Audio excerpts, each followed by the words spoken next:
Good morning, everyone. Thanks for joining us today. We'll be starting the webinar shortly, about 2 minutes after the hour, to give everyone enough time to join.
Good morning, everyone. We'll be starting the webinar in about 2 minutes.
Thank you, everyone, for joining today for our webinar, Commerce is Going 2D, What You Need to Know Today for 2027.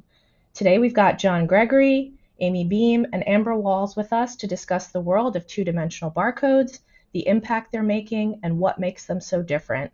So with that, I'd like to pass the webinar over to Amber to kick us off.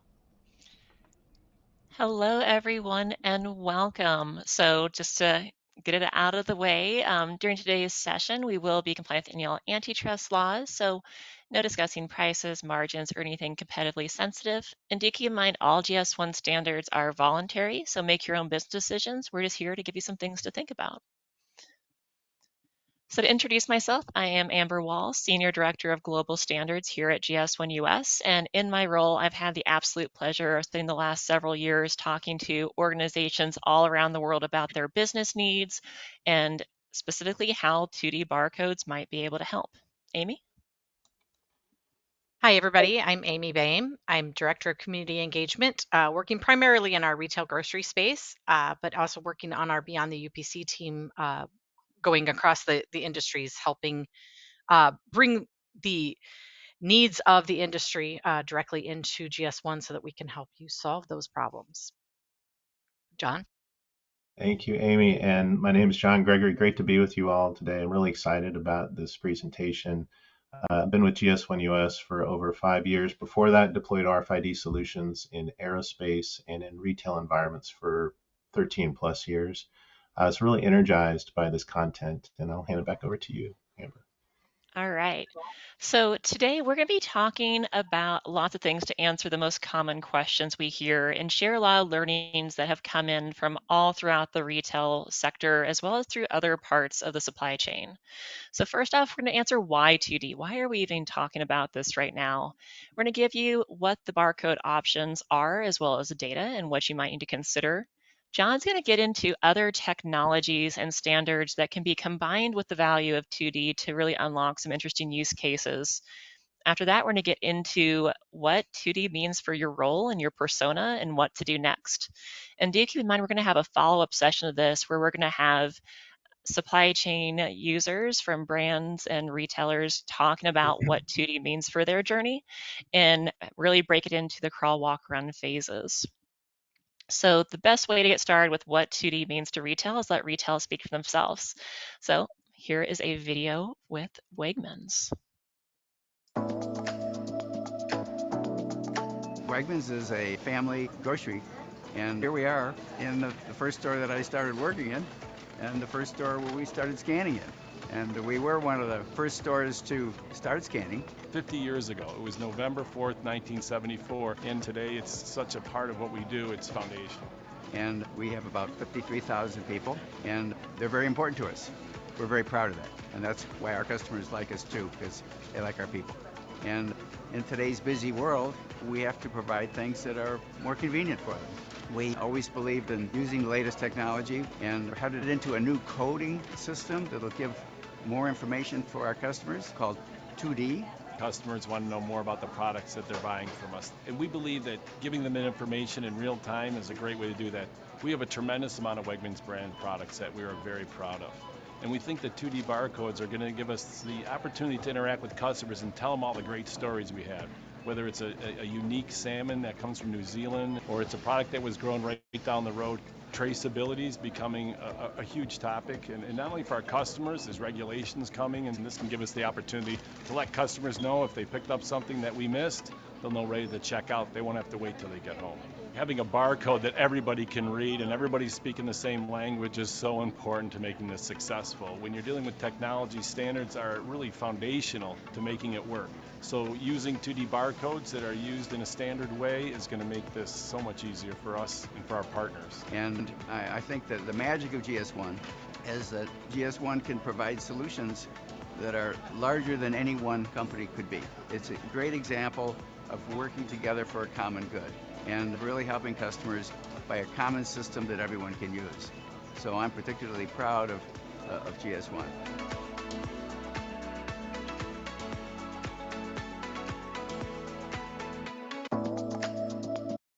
So big thank you to Wegmans for that video. And in that second session we'll be having, you'll get to hear from them directly on what their 2D journeys looked like. But for the time being, let's flash back to 1974. This is the 50th year of the first UPC scan in Troy, Ohio. And this slide kind of says a lot about what was happening in 1974. When you think about the technology and the culture and what was happening, like the first floppy drive disk was introduced. You see things like the first real personal computers entering market. And the closest thing you had to a cell phone was about 13 inches tall. We begged John to do a plaid leisure suit, but apparently you can't buy these now. And if you can, they're kind of a throwback fire hazard. Things have changed a lot. We also see a little bit of color palette changes, and very fitting, the number one song on the Billboard charts was The Way We Were by Barbara Streisand back in 1974. So this was the world the 1D barcode entered into. And when you look at the different scenarios of 1974 and what drove retail to really need a solution that leveraged those standards that powered retail to move forward, these are somewhat timeless retail priorities. And these are what we're going to be talking about. I know when Amy takes over and shares a lot of what's happening to the retail world that's driving the use of 2D. So inventory management, traceability, safety, sustainability, keeping your consumers happy and improving packaging aren't new. The first major recall in the United States was in 1973, where I think about 75 million cans of mushrooms had to be pulled from shelves from botulism. 1970s, we don't necessarily think about being the most sustainable times, but Earth Day came about in 1970. When we look at a lot of supply chain issues and need for more efficiency and traceability, you have, 1974, you had the oil crisis where gas went from 39 to 53 cents, putting huge strains on business. And talk about disruption, you had the second largest super tornado outbreak. These are all things where the need for a barcode with unique identification drove retail to the UPC. What we're seeing in industry now, and we're going to share a lot about in this session today, is how these same things have evolved and how the technology has evolved with it. While we might have moved a little bit beyond leisure tracksuits like that, technologies change, the needs are the same, we have better ways to meet them. And that's really what the 2D barcode story is about. So whether it is 1974, 2024, or 2074, this is really a story about helping retail to get benefits from the right information at the right place at the right time, leveraging the technology and opportunities that the retail industry has gotten behind. So how 2D fits into this story is they deliver better information and better access to that information. So the 1D barcode that most of us are all used to, the UPC, can contain your product identifier, your global trade item number, and that's it, which works great in a lot of use cases and have served industry really well for the last 50 years. But these 2D barcodes have the option to encode additional data. So in the middle of the screen, you see a much smaller barcode that has also an expiration date and a batch lot number in it. Moving to the right-hand side of the screen is something we're going to be talking about a lot.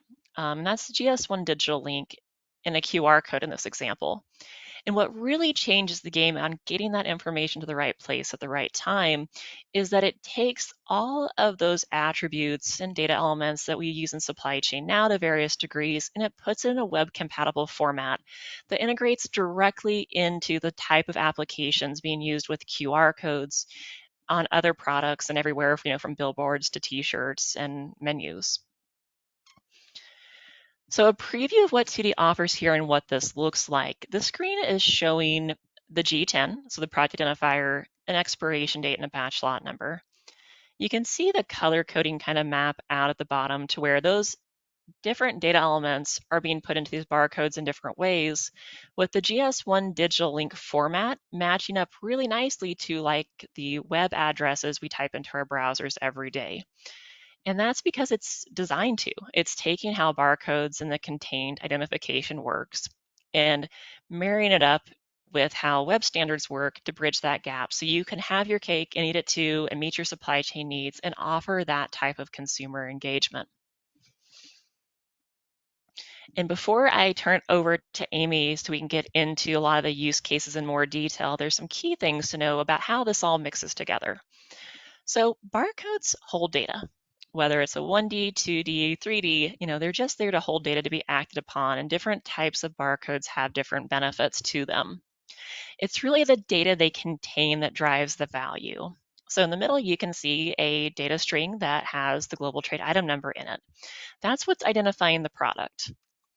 Now, once you have something like a QR code with GS1 Digital Link printed on your packaging, where that barcode scan takes a user to, that data string inside can change without changing that barcode. And a lot of the use cases and scenarios we're going to be talking about leverage that dynamic way of linking to content online through a very common process called a redirect. So you might start with a barcode that links to just product information, and then you add sustainability or a time-sensitive promotion over time. So that is the basics that I just want to level set folks on. We do have chat options, so if you have any questions, comments, feel free to throw those in chat. Amy, John, and I will do our best to answer those throughout this session. And if we can't catch everything, we will follow up with you after that. So without further ado, let's see what these use cases really look like. Amy? Right. Thanks, Amber. So as Amber just mentioned, we're going to spend the next few minutes going through some of the common use cases for 2D barcodes today. So when you think about consumer engagement, QR codes are certainly not a new concept to us as consumers. I mean, I remember the first time we were able to go back into restaurants during the pandemic, and we learned that menus as we knew them were no longer around. So instead, a QR code was attached to the table to pull up that menu digitally, and in some cases, even order and pay for your order. Amber, what about you? What are some of your memorable experiences that you've had with QR codes? Okay, so I have a sickness, so I pay attention to everything happening with QR codes, and I also like to talk to people about it too. I think it's just really how much QR codes can make a product packaging more dynamic and extend it. Like some of the visuals on the screen, I was at a pharmacy and somebody was trying to interact with the package where English wasn't their first language. They were able to scan it and get that language they preferred so that they could get the instructions and help with safety. We have really cool use cases like Ship Bottom Brewery, where it's a sweepstakes where you can go, party on a tiki cruise, and stuff like that. There's such huge spectrum of things. I think my own personal favorite was I was trying to apply fake eyelashes, which I'm not good at, and having a video where some very, very kind influencer walked me through that really saved my event. Wide spectrum of things. John, how about you? Well, yeah, I'll jump in too. So I'm at the age where I need these reading glasses, which is really frustrating, I have to say. But I was impressed, like this kinesiology tape. I brought a visual cue here, right? So this tape came with a very simple QR code that basically just took me to like a PDF.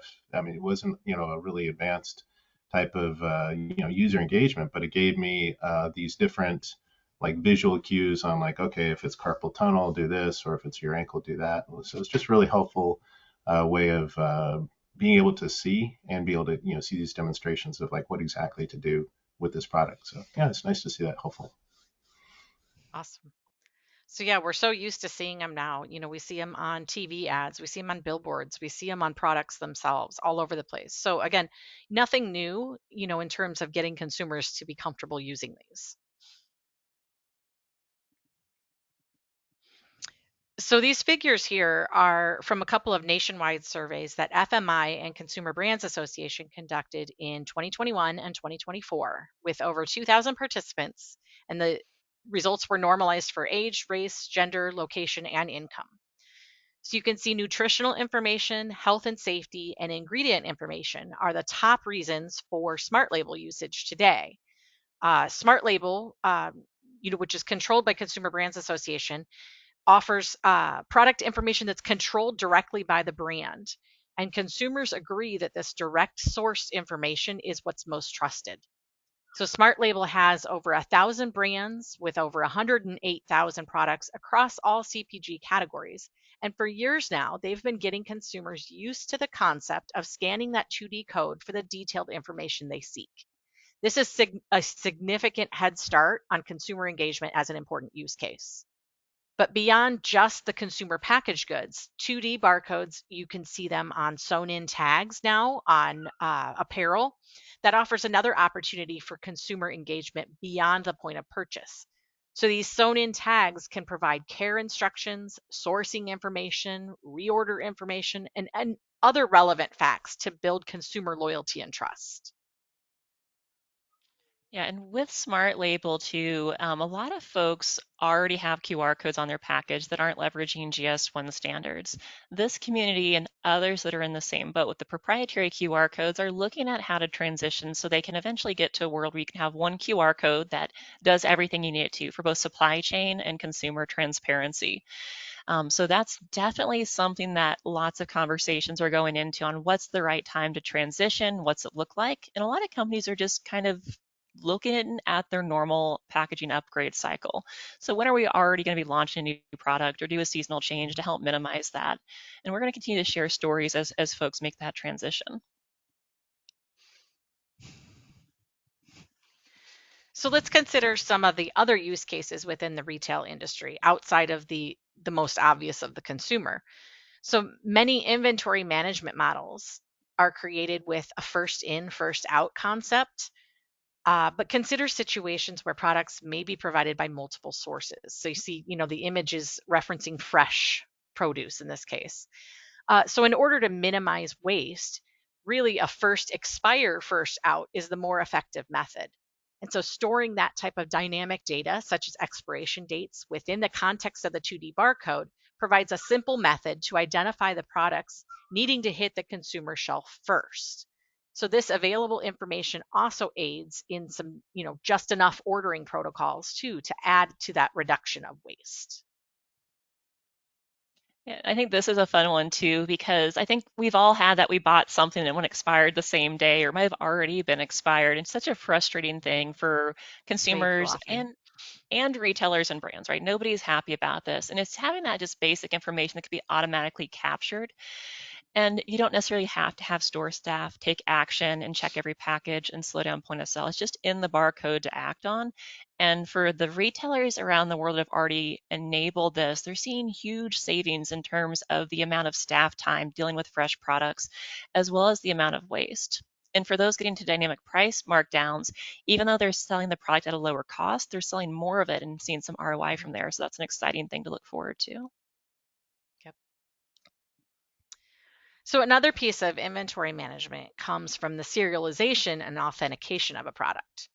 So without dating myself too much, more than 20 plus years ago, I worked a holiday job at a large retailer in downtown Chicago. And the process that I was taught at the point of sale still actually exists today. As the products are rung up, an extra barcode sticker is physically added to the tag, and then it's scanned with the product to then serialize that transaction and ensure that the returns are managed properly. So this ensures that a customer cannot return the item to a different retailer. It locks in sales prices and so forth from there. But if you consider when items are returned to the sales floor with that extra sticker, savvy shoppers know that this was a returned item. And this doesn't necessarily create the ideal look for the brand or the retailer, as it leaves that new customer wondering why the item was returned and potentially making incorrect assumptions about the value or the quality of the product. So when that serialization exists within the syntax of the 2D barcode, the system tracks it without having to publicly call it out to the consumer. And then removing that extra manual step of the store team is even better. Oh, absolutely. And I think, there's some great content out there. There's a podcast where Dillard's was talking about this, just the simplifying returns management. For those already using RFID in the apparel space, having that 2D barcode complete the loop, which we'll hear more from John about. But, having more actual information captured, you can do a lot with that.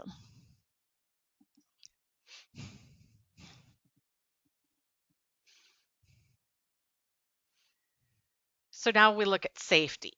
So picture this. You're watching the evening news and there's a report about a recall or perhaps a new ingredient side effect that's been discovered to have adverse effects on people with a specific condition or an allergy.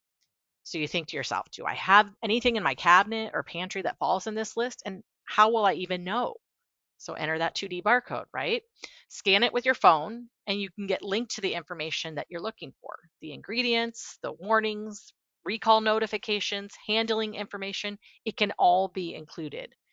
So like Amber was talking about, part of that dynamic piece is getting that information to the consumer when they need it.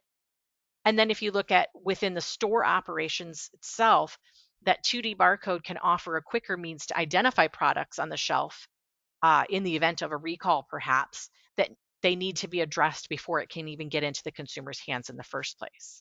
And Amber, I think we have someone that's going to talk a little bit more about this next week. Yeah, actually, some of our speakers next week have lots of safety things relevant, whether it's e-leaflets for their products, and Pearl Harris is going to share, some of the people that buy her product in her main community are cancer survivors. So the types of ingredients, what goes in it, is really, really important. And that's something that no matter what the product is, depending on who you are, there could be a safety concern. Not only being able to share that with the consumer, but to your point, Amy, having something like a batch lot number so you can find the product before it's sold or maybe be able to catch people post-purchase is such a huge deal, being able to scale that out and make it efficient. Yep. So then traceability is a topic that impacts everyone. Those of us in the food industry know all too well about FSMA 204 regulations that are forthcoming that will require full transparency to the path a product takes from all the way from the farm to the floor of the store or the restaurant. But all industries are looking closer at things like certification claims and how to trace something back to its origin. And consumers themselves have taken an interest in knowing just where their products are sourced. It could all be all the way down to, which chicken laid the egg and, which cow produced the milk even. So when we look into future benefits, the dynamic capabilities of the 2D barcode allow traceability data to exist within the data carrier, as well as link to further information for consumers on that product sourcing. So while not everyone will be at this stage right from the start, Amber mentioned early on, there's a crawl, walk, run approach to all of this. It's a great goal to strive for as we continue to embrace the new technology benefits. Yeah, and that's something we're going to continue to build upon. You don't have to wait till you get your full supply chain optimized solution to this to start getting value. With just the G10 in this, you can begin to track more. You can begin to share more about farms and sourcing information without having to have that dynamically encoded data in a barcode that might be more complicated. Talking about traceability with lots of folks around the world, there's definitely the piece of regulatory compliance and supply chain, but there are some people that just really want to watch a video of your chickens.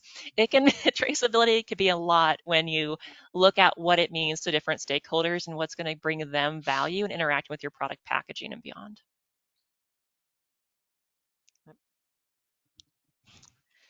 So then sustainability, takes it kind of a step beyond the traceability piece, where it's looking at environmental, economic, and social implications of a product or the process to get to a product. So, we all learned back in our elementary school days about reduce, reuse, recycle, but it even goes far beyond this. Consumers are interested in knowing about the practices by which products are created, the conditions of the farms where the materials are sourced, the energy consumption to achieve an outcome. And then they're asking questions like, what's the justification for a specific amount of packaging used for a product? And then what do we do with the product or package when we're through with it? Is it recyclable? Can I upcycle it somehow? So some further SmartLabel research that we learned of found that 55% of consumers are interested in learning about recyclability information of their purchased products. And environmentally friendly production is equally as important. And then there's regulatory drivers that come into play to challenge things like organic certification claims.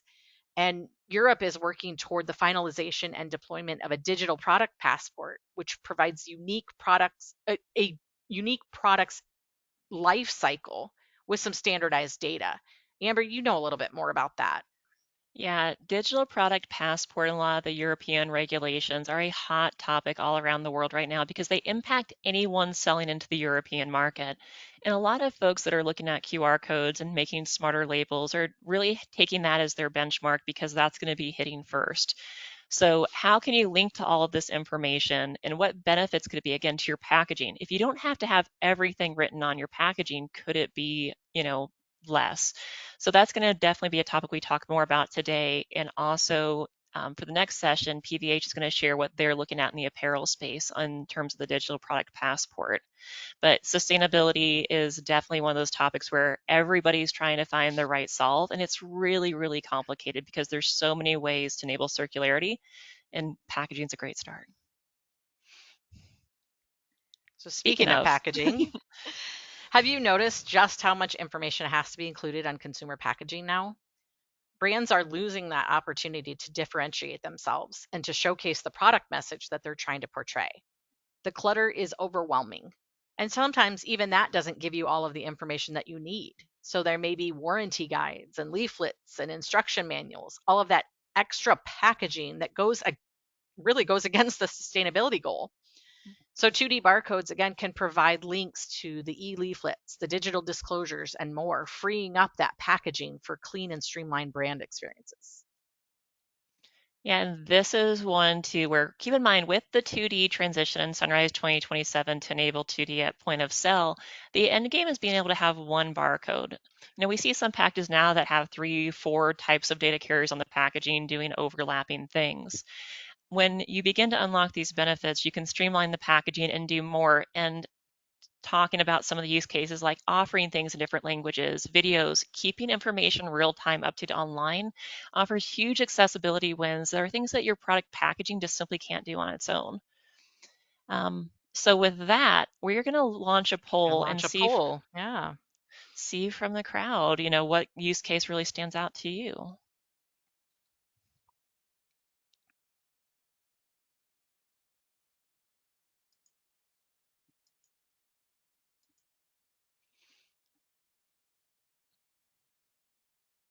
All right, we got lots of answers coming in, Amy. This is exciting. And I think the thing here Keep is them sometimes coming. hard to answer because they just all kind of overlap. Like once you unlock one, the other ones start having plays too. So just choose your favorite if there's several that look good.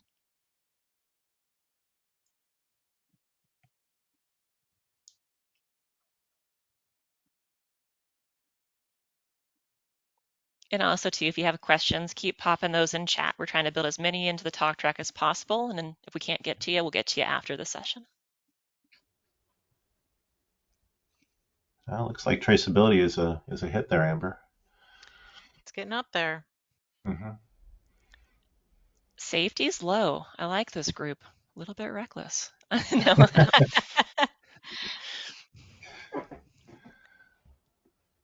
All right, we're almost at 75%. We'll just close this and all right, yeah, so traceability is the winner. Is that what you expected to see, John and Amy? I'm not surprised. I mean, they're all the the DPP European regulatory element. That's certainly huge, and just I think a lot of consumer interest in where did this item come from? Was it ethically sourced? That type of thing, as well as just the larger storytelling opportunities that we see consumers really engaging with products in a kind of a totally new way. And it's in part it's like a generational shift as well. Well, I feel like I hit a key phrase, mentioning FSMA 204 in there too. Yeah, there's a good mix of folks that definitely have some of the regulatory things in play now or on the horizon front of mind here. And I think worth calling out, so we got 49% had selected traceability. We have 41% consumer engagement. Really 2D and what it can do isn't just about consumer engagement. It can do all these other supply chain things and regulatory things. And sometimes we lose sight of that talking about just the QR code piece and the cool stuff that could be done there. And then too, when you have traceability, inventory management, which is hidden at 32% of folks interested in, it comes naturally. If you have traceability, you get that too. All right, any other comments on the poll before we move on?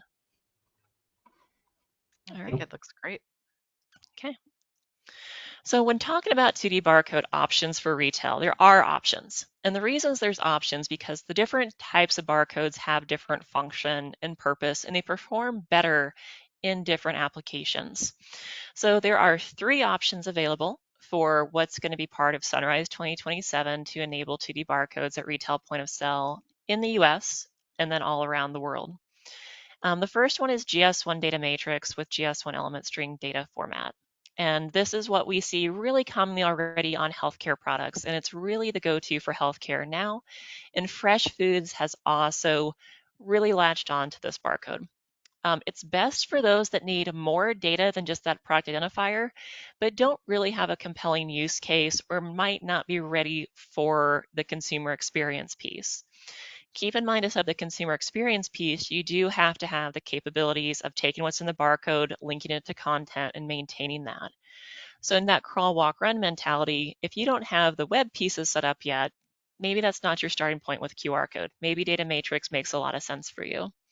But if you need things like a batch lot, expiration date, or serialization, you don't need consumer experience, DataMatrix is great.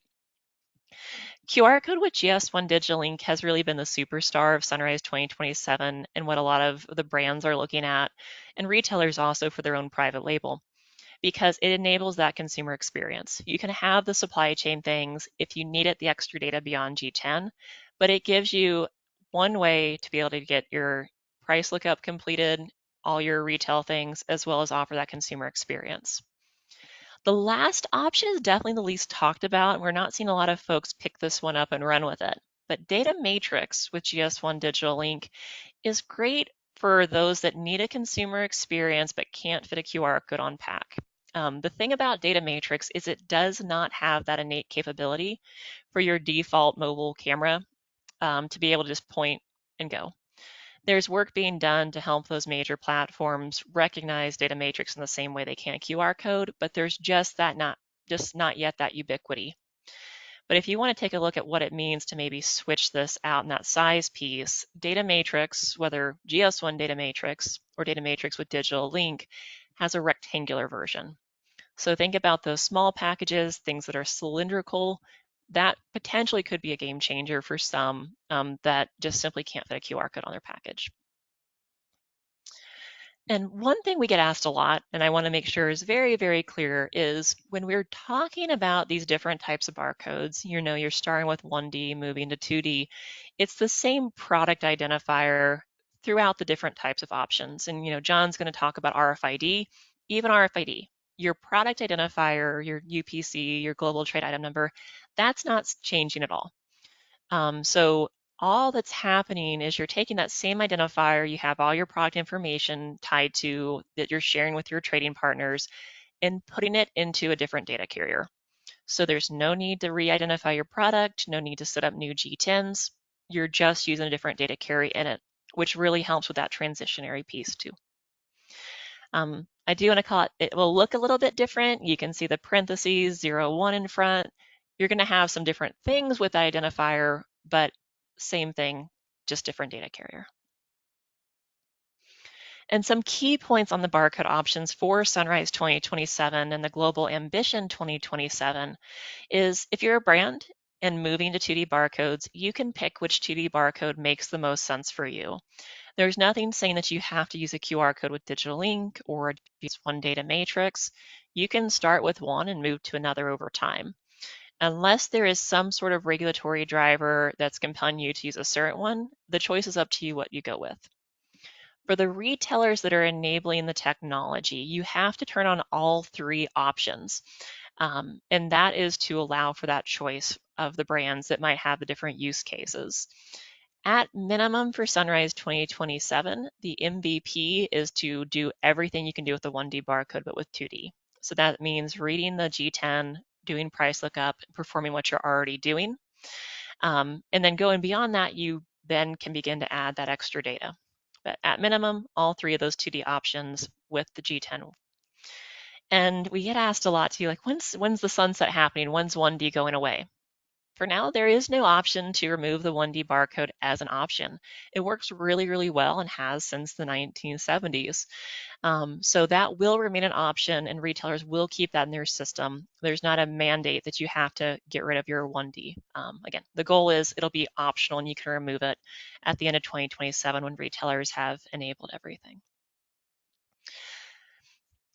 And just to reiterate that point, until those systems are ready, until retailers have turned this on and can use a 2D barcode the same way they can as a 1D barcode, you would need to keep both the 1D and your added 2D barcodes on your packaging.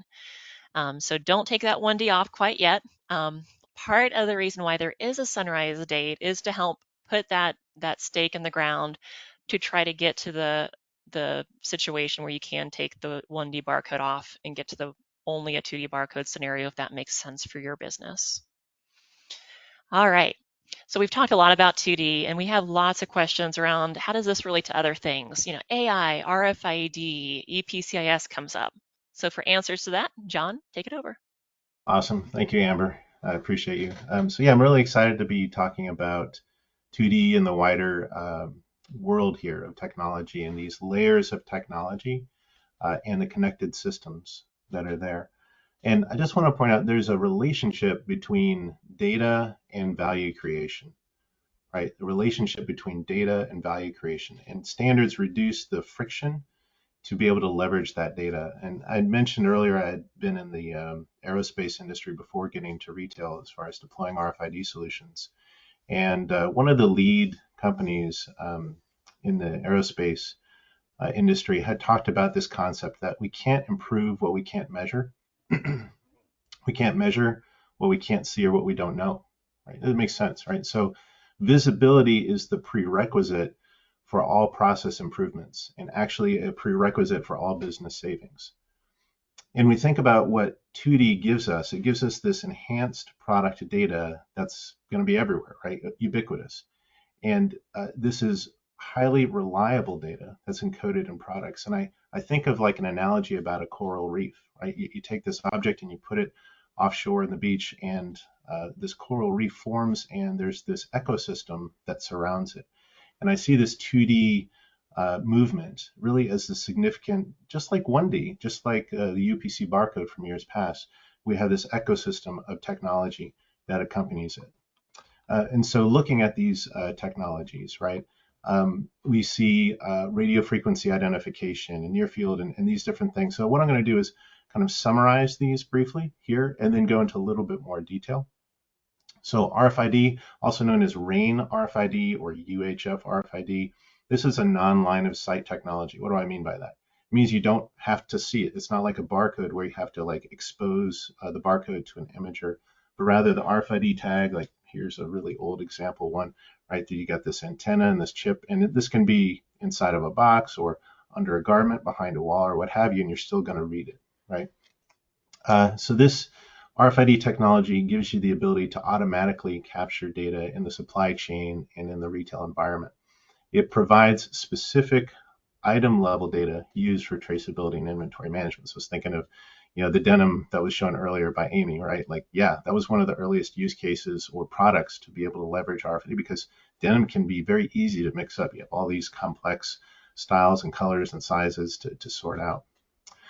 Next on the list is NFC. So that's probably very familiar with that, like the tap to pay, the credit card chip, but that's making its way, you may have seen, into branded goods, right? So that addresses product authenticity and user interactivity, right? And so products or brand owners really are protected from counterfeits by leveraging that technology, right? And the digital product passport was mentioned, and that has a similar type of requirement or use case for NFC. So we'll talk about that a little bit more. Bluetooth Low Energy, or BLE. Bluetooth, you probably have Bluetooth speakers and maybe a headset and different equipment, right? I think of the COVID era contact tracking apps that were using Bluetooth. Well, Bluetooth Low Energy is really, there's a wide array of elements to it, but there's an element of sensors that would leverage that technology. So proximity, temperature, humidity, and shock. So Bluetooth Low Energy typically is not identifying a product, but it's identifying the environment that a product is in and giving information about it. Now, where RFID is non-line of sight, we look at machine vision, upper right-hand corner here, definitely line of sight. By definition, it is line of sight, right? And so it's really useful for visual inspection, so detecting gaps in product placement, or when combined with artificial intelligence, it can infer relationships between, say, consumers and purchases for just walkout, right? Now, machine vision tends not to identify items at an or objects at an item level, but rather at a product level. I'm not talking about your barcode scan at point of sale, but like a system that's not at that level, but something that's maybe evaluating products at a distance.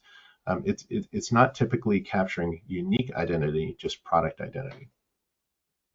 And finally, on this list, EPCIS, or Electronic Product Code Information Services.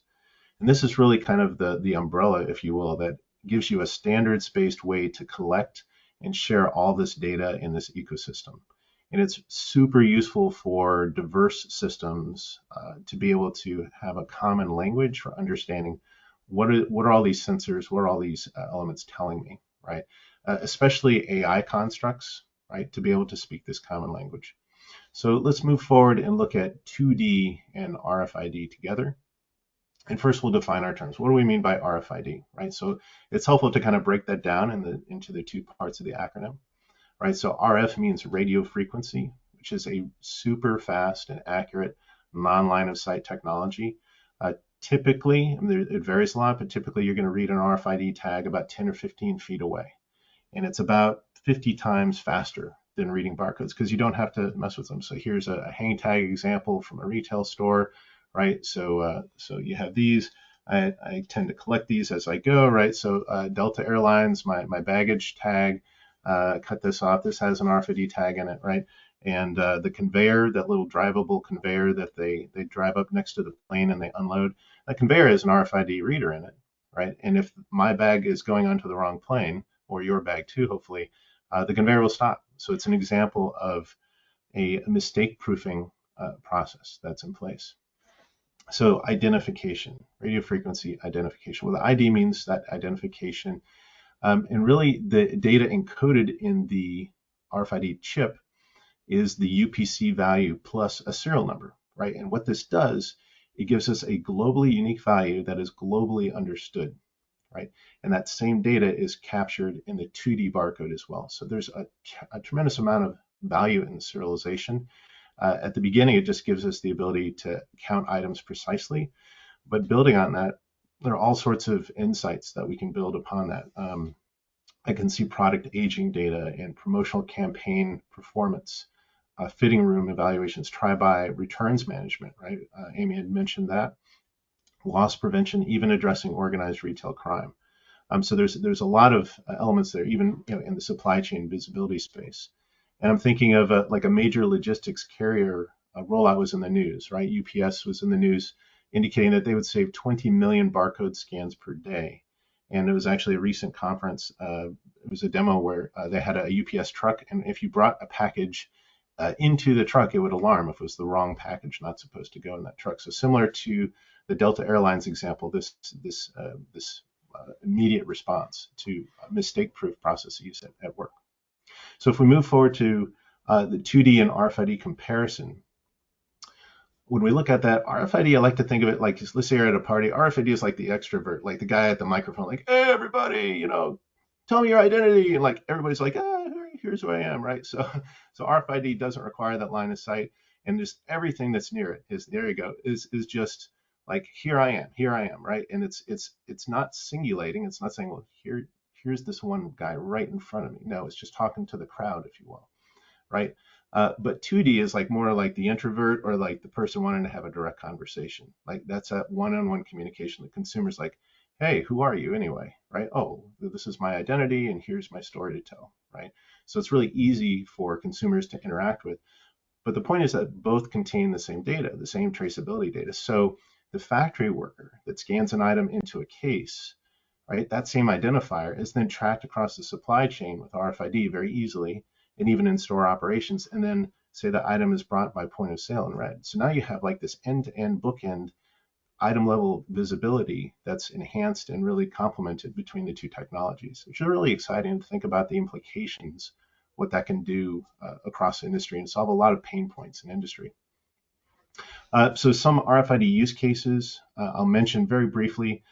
Really, if I'm deploying an RFID solution, the first thing I do is say, well, what's in the sales floor what's in the stockroom that's not represented in the sales floor, right? So I have out of shelf items. So, okay, great. I increase my top line sales just by doing that. And then I say, oh, well, what do I think is in the store? This frozen inventory that's actually not in the store. Okay, so I can replenish from the DC to the store. And then I can say, wait a minute, what about my omni-channel marketing? Now I have much better inventory accuracy. Now I can market more items without having to have like that safety stock.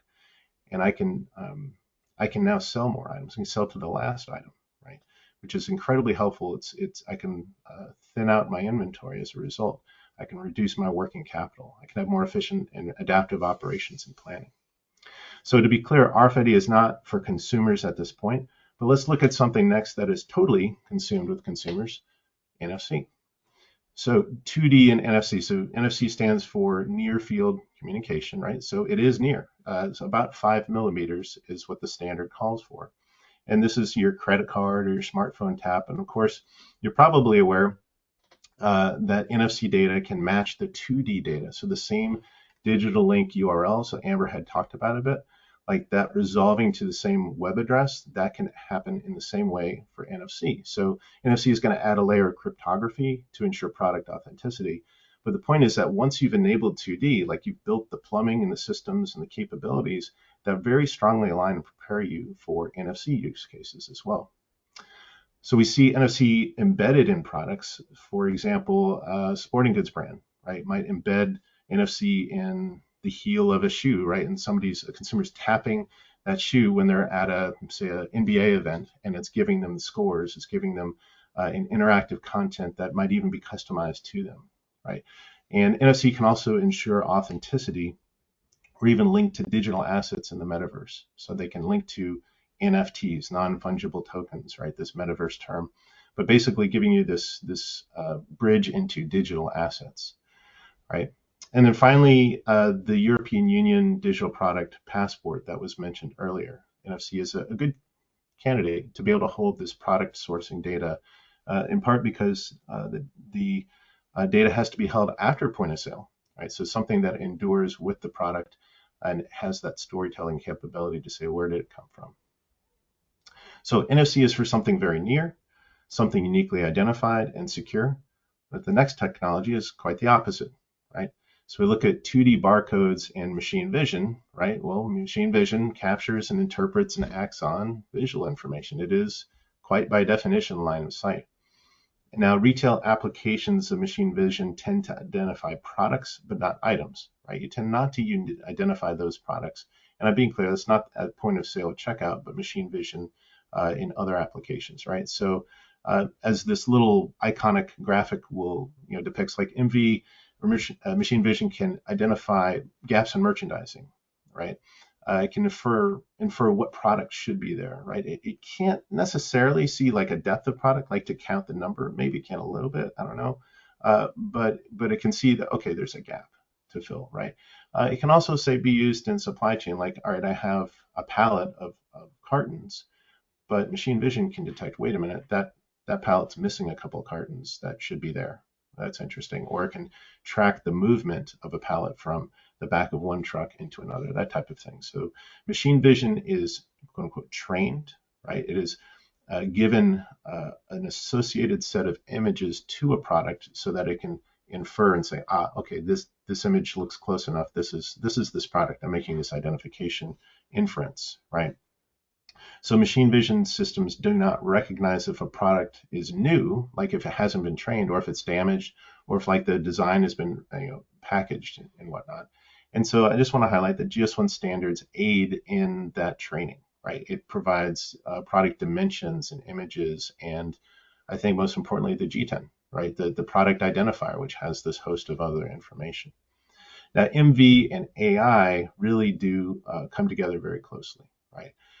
AI is really kind of an umbrella term for MV and other things, but AI is really powered by very large volumes of data and uses that data to perform complex tasks. And I like this example of, say, a radiologist, right? A radiologist is going to examine an X-ray, right, and determine, okay, is there a medical problem? Now, an AI doesn't have that same formalized training, but what it can be done is it can be fed, here all of the X-rays that we have a library for, like a huge volume of X-rays, and here's the result, the prognosis that came from these X-rays.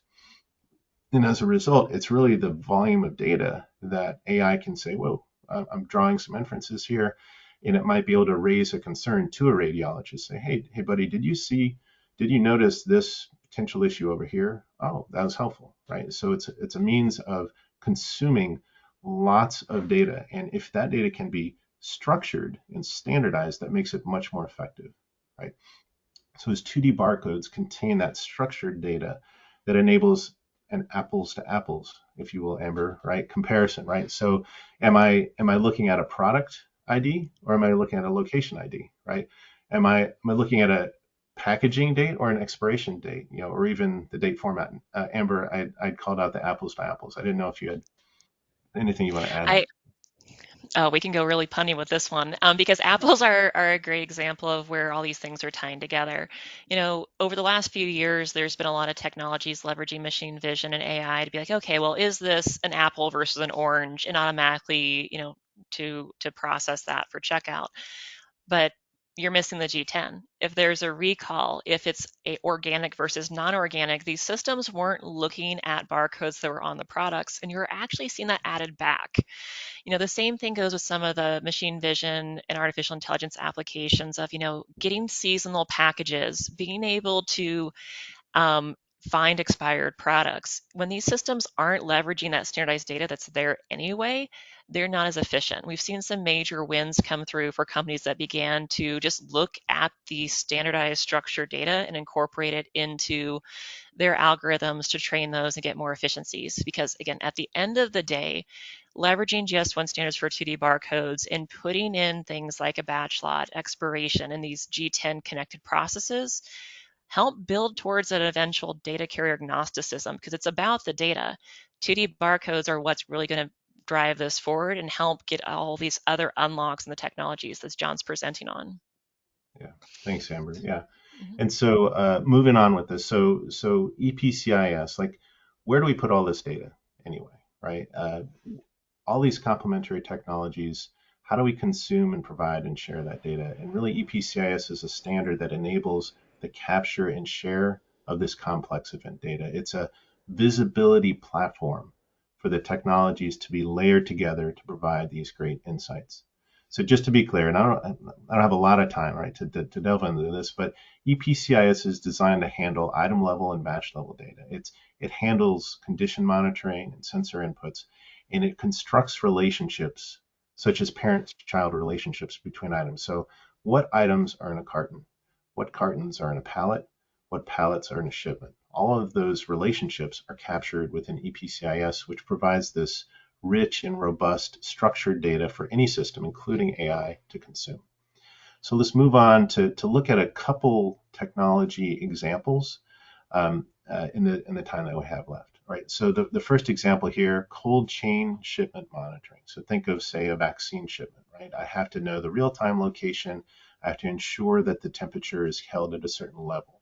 And so we see these technologies meshed together, where the 2D and Bluetooth low energy, the shipments are put together. They're associated with sensors and EPCIS, and that data is then carried forward into mobile devices, right? We see the retail just walk out, right? So the Seattle Seahawks and the Kraken, in this context, you think about an arena where all of a sudden there's a break in the action and a ton of people go into a store, and you're dealing with high throughput. You're trying to get people out of the store and reduce any traffic or lines.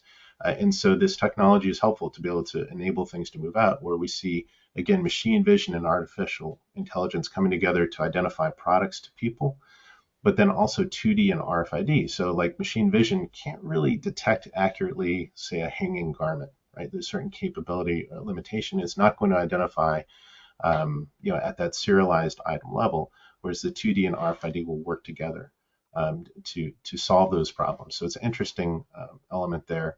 And then the third point, so perishable goods and mistake-proof processes. And so just like the examples that I shared before, as far as the Delta bag tracking, right, or the UPS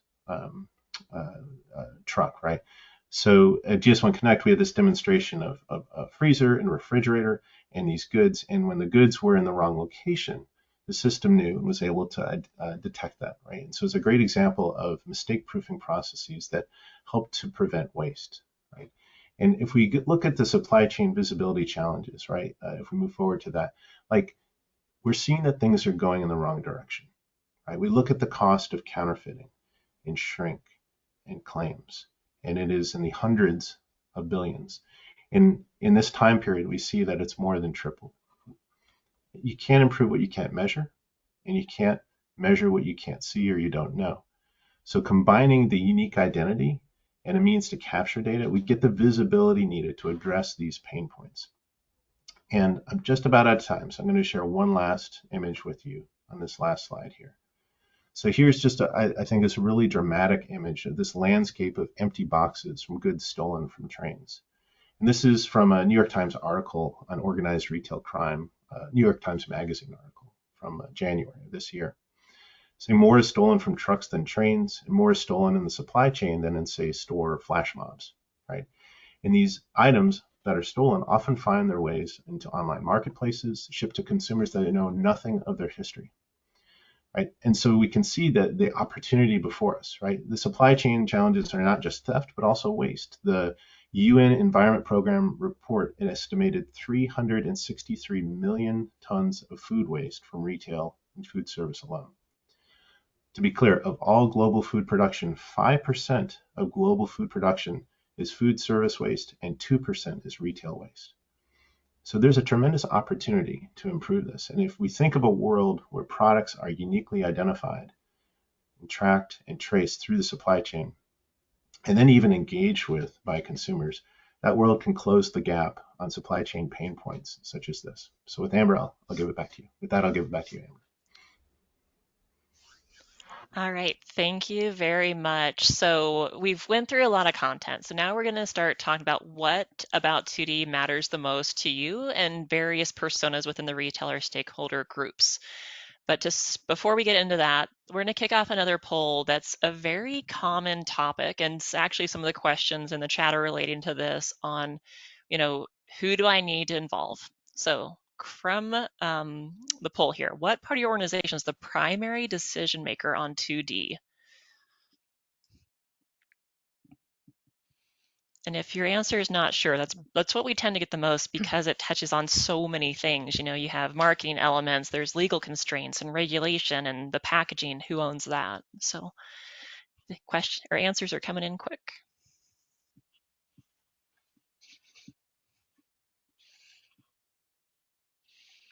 Legal's trailing a little bit there.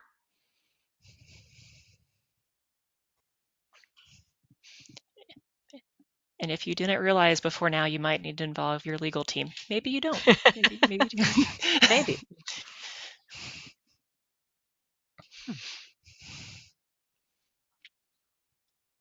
All right, we're about 65%. We'll just wait a moment longer and we'll get this closed out.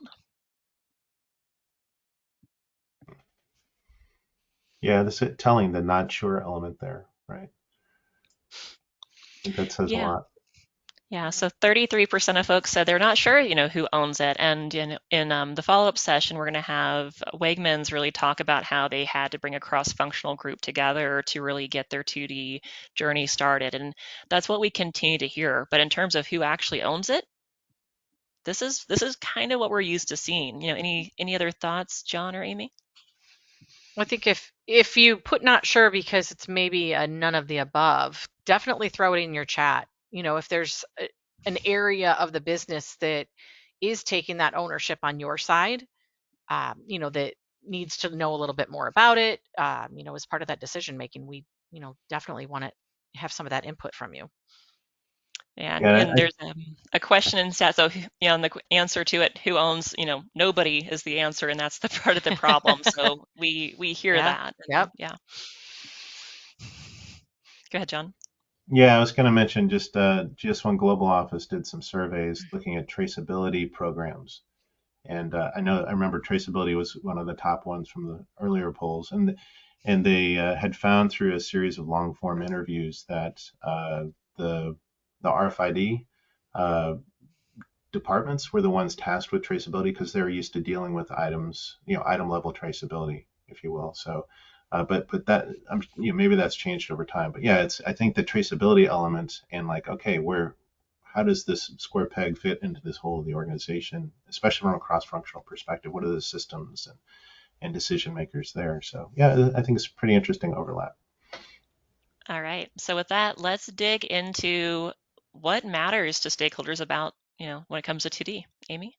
Yeah. So like Amber said, we're going to look a little bit closer at some of the specific personas that are heavily impacted. First of all, we start with consumers again, right? We're all consumers ourselves, so it's fairly easy to understand the desire for and the benefits of more information readily available digitally. So in fact, 77% of people believe that it's important to have digital information available at the point of purchase. And I would say that average phone usage statistic is probably low for many people these days. We've just gotten so used to having that tiny computer in our pockets to get us that world of information at our fingertips in mere seconds. Yeah, and it's a thing where if you want real-time digital information, your phone's already there. When you go to younger generations, you get upwards of 6 hours a day on, and this isn't mobile devices and TVs and screen time. This is specifically phones. So people want the content, they got the phone, and that's where really Digital Link and the QR code's been a huge driver. Yep, for sure. I think, we as consumers, we want what we want and when we want it. And further, we've come to expect that our online experiences become personalized, especially those, millennial and Gen Z shoppers. Emotionally connected consumers rate brands higher than just simply satisfied customers. So, Amber, tell me honestly, have you ever been known to look up a product online while you're literally holding it in your hands? I've had many, what's the dimensions of this? And also, I have a lot of folks in my family that have some sensitivities to food. Do not get stuck next to me at a store around Thanksgiving time. I'm like, can everyone eat this? I think we've all done this to a degree, right? You're looking at things or comparing products, especially when you get into apparel and general merchandise and things of that nature. Um, Recently remodeled a bathroom. I really need to make sure this is the right tool. There's ways of doing that, and is this the right one for me? Um, and also, I think to the point on the screen, generation, background, income group, eco-consciousness, what you care about, what I care about could be totally different, but you only have one product package to do it. And I think this last point's also a really interesting one about making those emotional connections to consumers. You could have a wonderful product that meets all the needs, but if you're not connected as a brand to this, then you're really missing out on potentially ROI and resale and brand loyalty. So how do you make an True. emotional connection? Linked content's really a great way to do that. All right. Yeah. And so then moving from the consumer to the marketing team, right? Marketing teams are up against constant challenges with today's consumers. Attention spans are shorter. You've got social media influences that can play positive or negative roles in a brand's life. And the majority of the content is digital. So, like I said, coming off talking about that consumer and that desire for personalized brand experiences, 82% of shoppers also want a brand's value to align with their own. And they've said that they're willing to cut ties with a brand if that isn't the case. So these consumer behaviors are the driving force behind marketing campaigns today.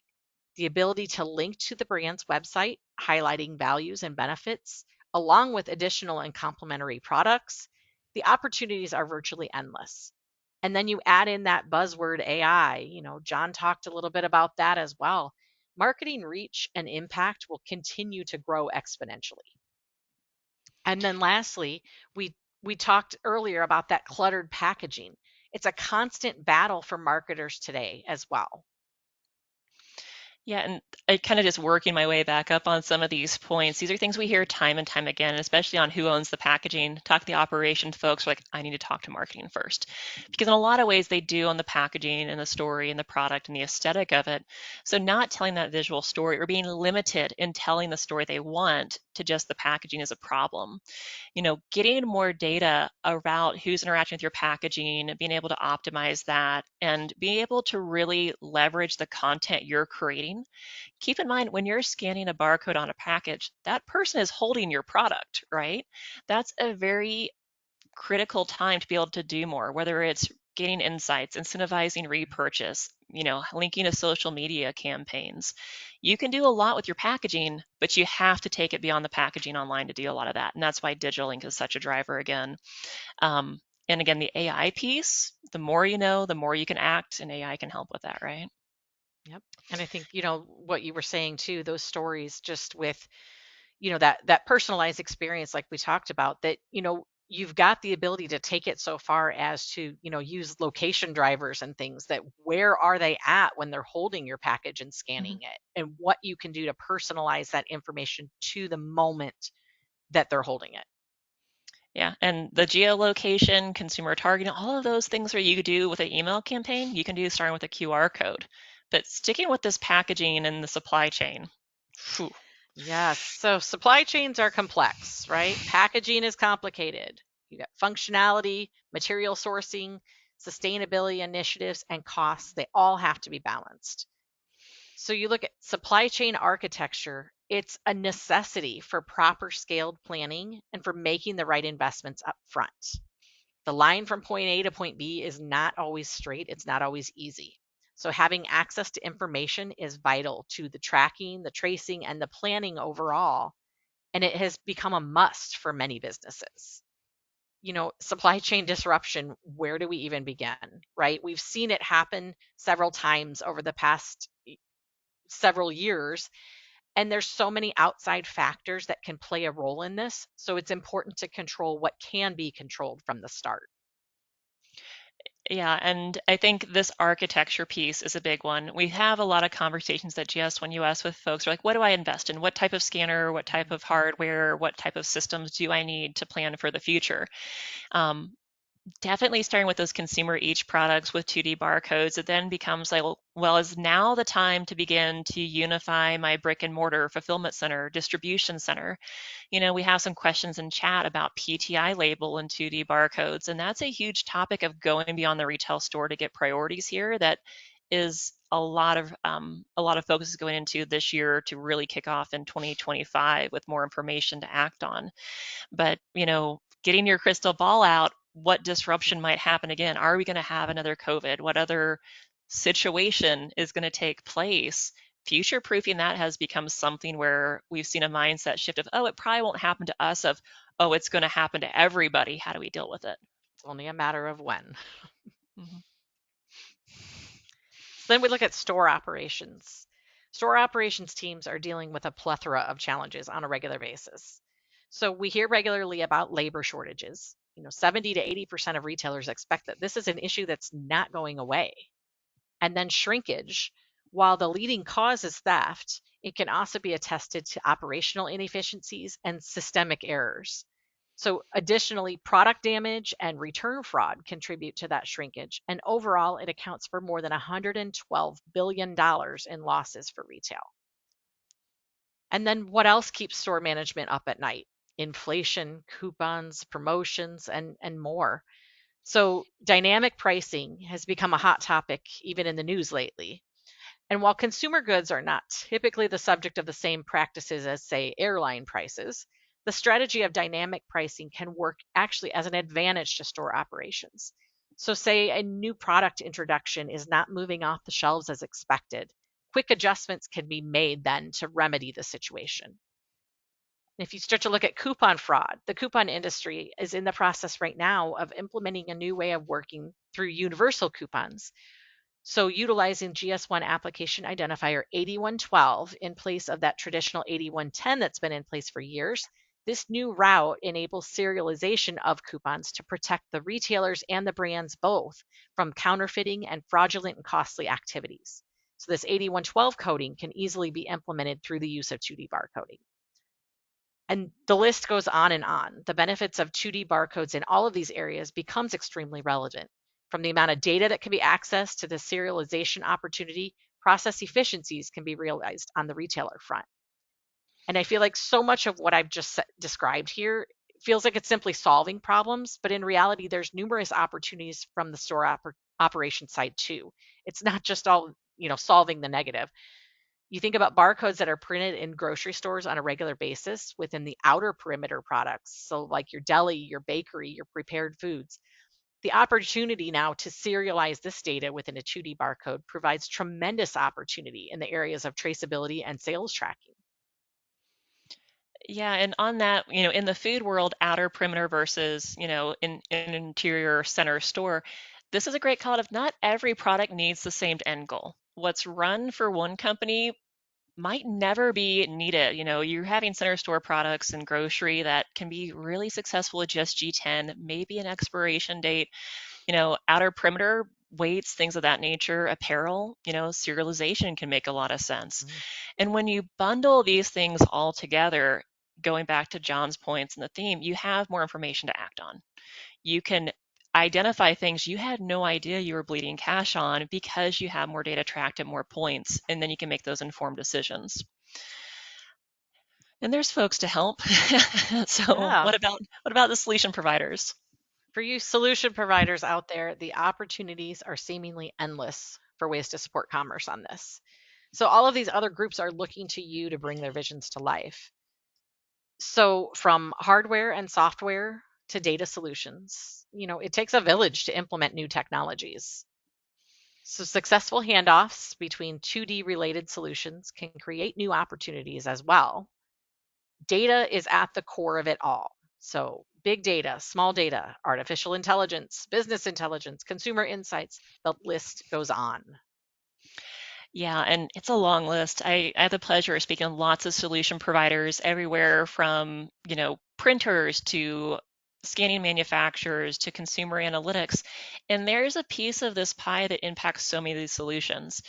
We have a lot of folks in packaging design that are now thinking more about the marketing pieces. What does it mean to put your barcode front of pack to enable machine vision applications or make it easier for consumer to scan? A lot of folks are now working back into the supply chain parts because we now have solutions that can take a bit of everything to be really holistic. And if you're a solution provider on the call, definitely reach out. There's lots of brands and retailers and folks that have a lot of questions and they're expecting answers on how solutions can help.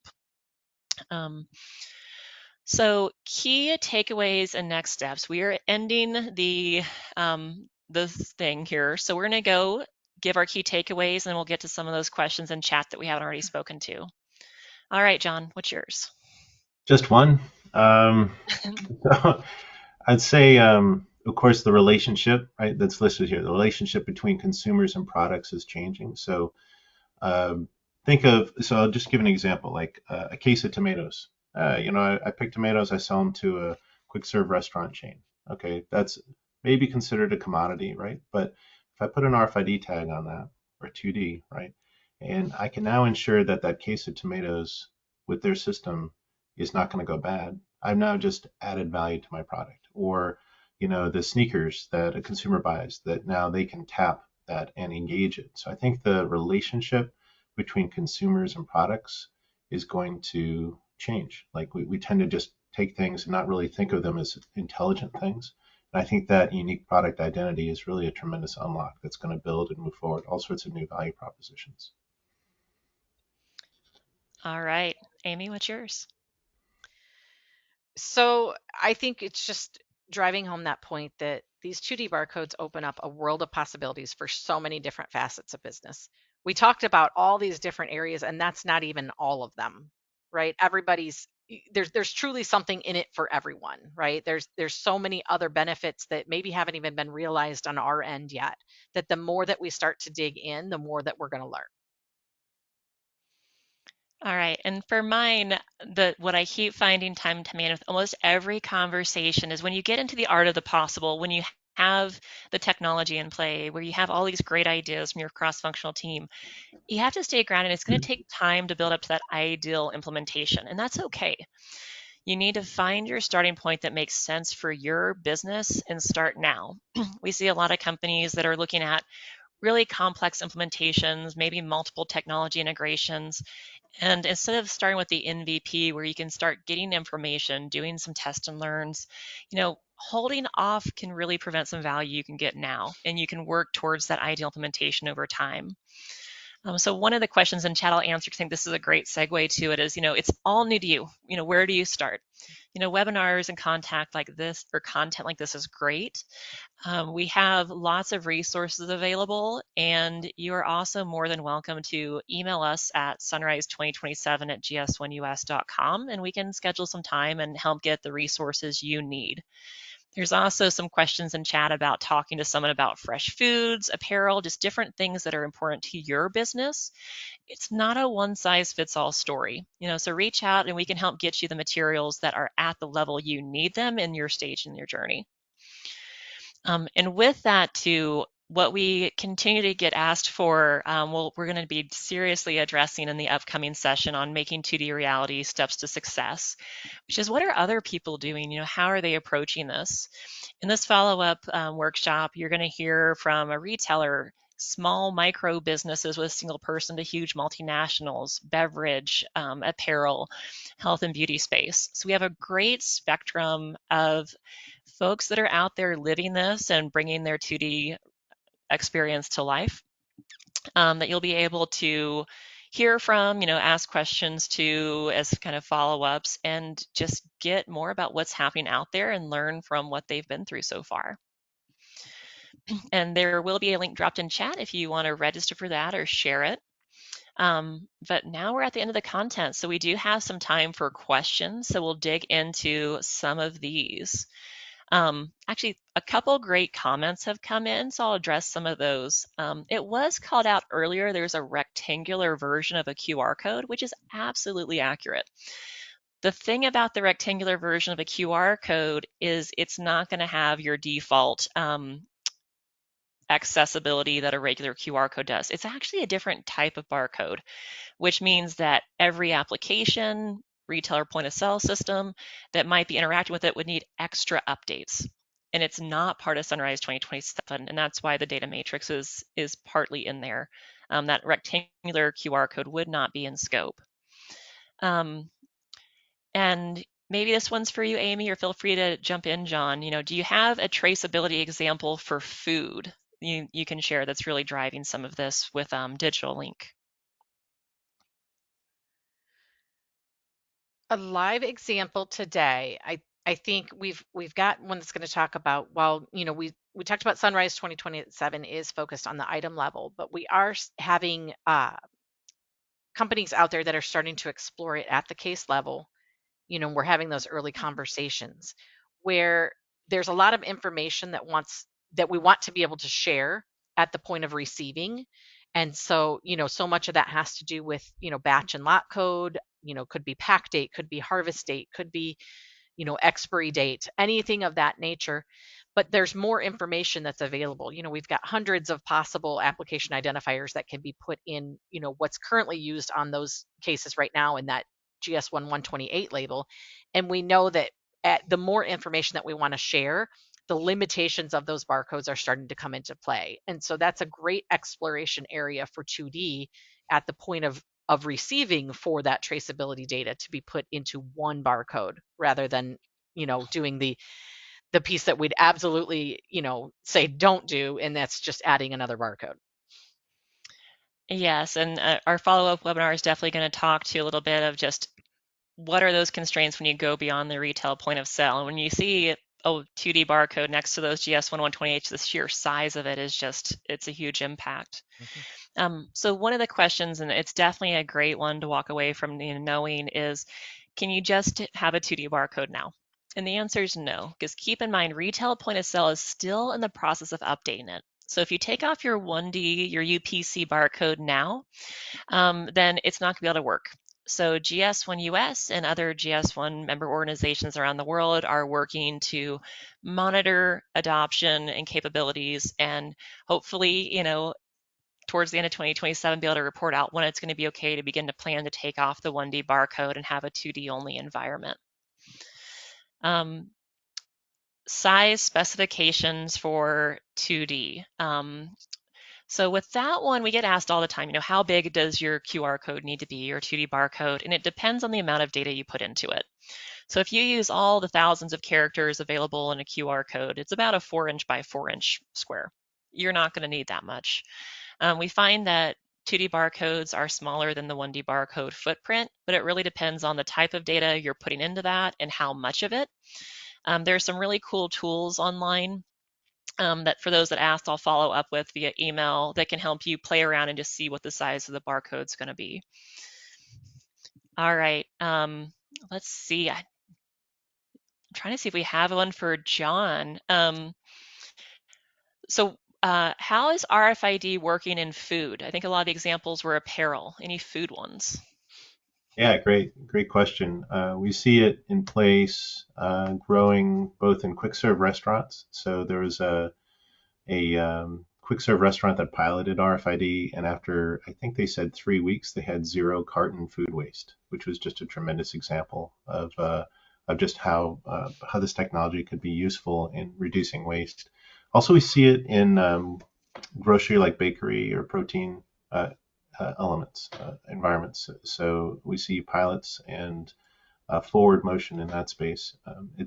I would say with FSMA 204, that's raised interest, but that has not been at all the only driver. Really, it's the efficiency of saying, wow, I'm wasting a lot of food. And those figures are really telling, like, that's a business opportunity to reduce waste, right? That's just gravy right there to reclaim that. And it's only good for everybody. So yeah, it's an exciting time for the industry to be moving forward. Yeah, I know this year I've been asked quite a few times, how do I have something where this has an RFID tag, please don't microwave it, which is something in the food industry that apparel hasn't had to deal with. So interesting things to get solved for there. I So so another thought good, Amber, though, was going to go with something on that gravy comment, John. Ah. Just disappointed me. I'll tune in for the next one. I'll have all my bad jokes ready. All right, so can you use the same QR code for inventory at fulfillment and retail for product info? So in theory, because it's using standards, if the systems are updated to read the QR code and the GS1 data contains, the same data carrier could be used throughout the entire supply chain, like we see now with a UPC barcode. Because standards are in play and the identification layer is all the same, it begins to come down to, can your system process this type of data carrier? Whether it's a GS1 128, QR code with GS1 Digital Link, RAIN RFID tag. So in a world where these systems were updated to process that type of data and look for that type of barcode, it could eventually be used in that way. But for the time being, in the scope of Sunrise 2027, the fulfillment centers aren't doing quite the same thing we're seeing in retail. But and previous points have definitely brought this up. Amy mentioned this and some of the other questions in chat of, when you start looking at more of the right data, right place, right time for retail, you then begin to see all these other areas where you might benefit. And that's also getting to kind of the fresh PTI and other things brought up. Another question from the chat, is the 2D barcode transition global or only US? How about Canada? So with that, it is a global initiative. Sunrise 2027, when you search that, it does take you to all the US assets. When you look at the global pieces of it, it's Ambition 2027 with the same scope for retail. So MVP, barcodes, and scope, these all came from the global standards development process in alignment. So if you're in the US, Canada, Asia Pacific region, entire world, it's going to be the same scoping and same standards that power it all to help with those unified global types of processes. So every country's going a little bit different in terms of how fast, which sectors are moving quicker, but everybody's moving towards 2D at retail. Yeah, and there's a great comment in chat too. So along with the amount of data you put into a barcode, the size is also going to depend on what type of materials you use, what type of printing you're getting into. Different printing technologies is definitely something that we get asked about a lot, and solution providers are definitely the ones to go to. What you can print, how fast you can print it, what's the resolution and quality going to be, is going to be dependent on your type of packaging, your printing method, and there might need to be some updates to be able to do things, which goes back to your ideal state might not be your starting point if you need those types of capital investments. A related questions around 2D barcode scan rates and quality. So there was testing done over a year ago now at the University of Memphis that quantified barcode performance with 2D versus 1D in various circumstances, and we didn't see any degraded quality. Real world test and learns as well as implementations, we're just not seeing the slowdowns there. And as soon as we do, we're going to raise flags and let people know about it. 2D barcodes and especially QR code are really easy to find for optical scanners because of those big block patterns. The other thing that you run to as well is 2D barcodes have what's called error correction, where the same data is redundantly encoded. So if there's a little bit of damage or something weird, it can piece itself together a bit easier in some circumstances than you're going to get with the 1D barcode counterparts. All right. And thank you, everyone. If you have more questions, keep putting them in. So we do not have any recommended phone apps or things provided by GS1 US. We do have a solution provider finder that can help you navigate existing solution providers that leverage GS1 standards. And if you are a solution provider or somebody looking to integrate standards into your application, feel free to reach out. Emails there on the screen. For those that are integrating this technology into their systems, our GS1 Global Office has also developed open source code that can be integrated in to help parse barcodes, help use the data, help generate things.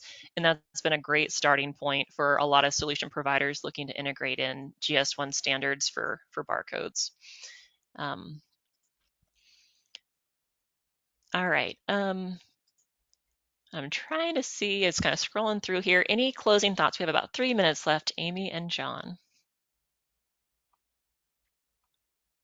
Oh, goodness. Yeah, no, it's a great conversation. I really think it's valuable. I appreciate the attendance and the opportunity to communicate this. Something you had talked about earlier was somebody asked, is this a global thing or is it just in the US? And I just wanted to add an observation that this initiative is, from my perspective, the primary main focus of the entirety of GS1 member organizations globally.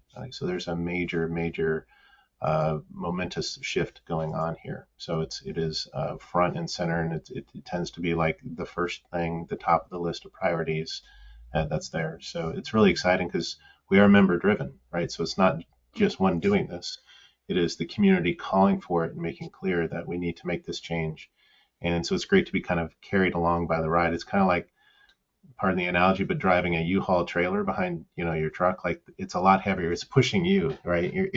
Right. So industry is pushing GS1 forward to, okay, all right, we'll do this, right? We're gonna execute this major change, and I'm really excited to see what it's going to be doing moving forward. And speaking of all that industry-driven pieces, I'm going to drop in the Global 2D and Retail Guideline into the chat. It's a great resource that gives specific guidance to brands, retailers, and technologists supporting this. And quite a few pings have come in about that technology resource. So here is the link to the overview that can help you navigate the code in GitHub that can help expedite your implementations. And with that, again, we've captured all your questions. We'll be working on follow-ups over the next week, and we hope to see you and your colleagues at the next session. So with that, thank you very much, everyone, and have a great day. Thank you.